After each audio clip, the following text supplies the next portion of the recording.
Over the past 50 years, the purpose of the American government has undergone a radical transformation.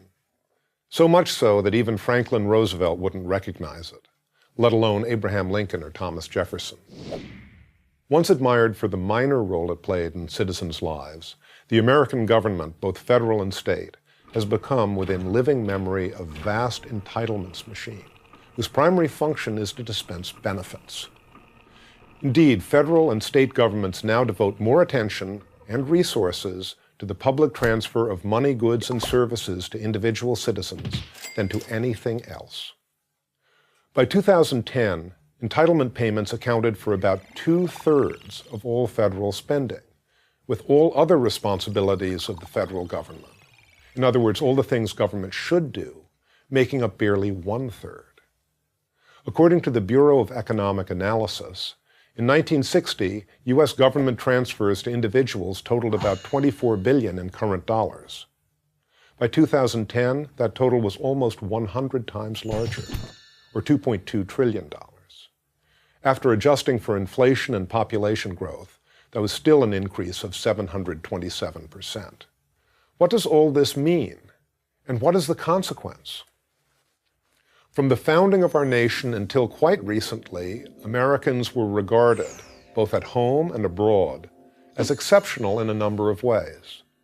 One of these was their fierce independence, which informed not only the design of the political experiment that is the U.S. Constitution, but also Americans' approach to everyday affairs. Specifically, this meant an affinity for personal enterprise, a horror of dependency, and a disdain for anything that smacked of a handout. Overcoming this historic cultural resistance to accepting government aid has not been easy, but it has been achieved. Far from being a source of shame, accepting government aid is now considered normal, even desirable.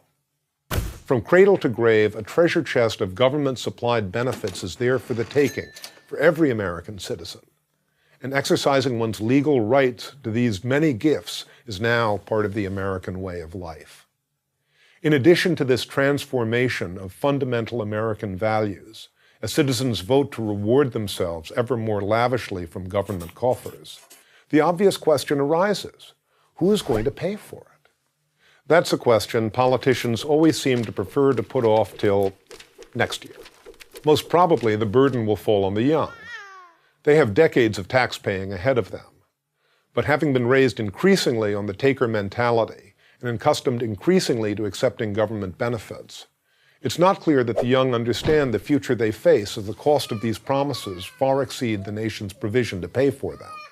Then again, perhaps they will demand reform and bring us back to an America more committed to personal responsibility and less dependent on government generosity. The U.S. is a very wealthy society. If it so chooses, it has vast resources to squander. And internationally, the dollar remains the world's most trusted currency. Such advantages might postpone the day of economic judgment, but it will not postpone the day of reckoning for the American character. That, unless we decide otherwise, may be sacrificed long before the credibility of the American economy. I'm Nicholas Eberstadt of the American Enterprise Institute for Prager University. Join Prager University, subscribe to our YouTube channel, and sign up for free at prageru.com.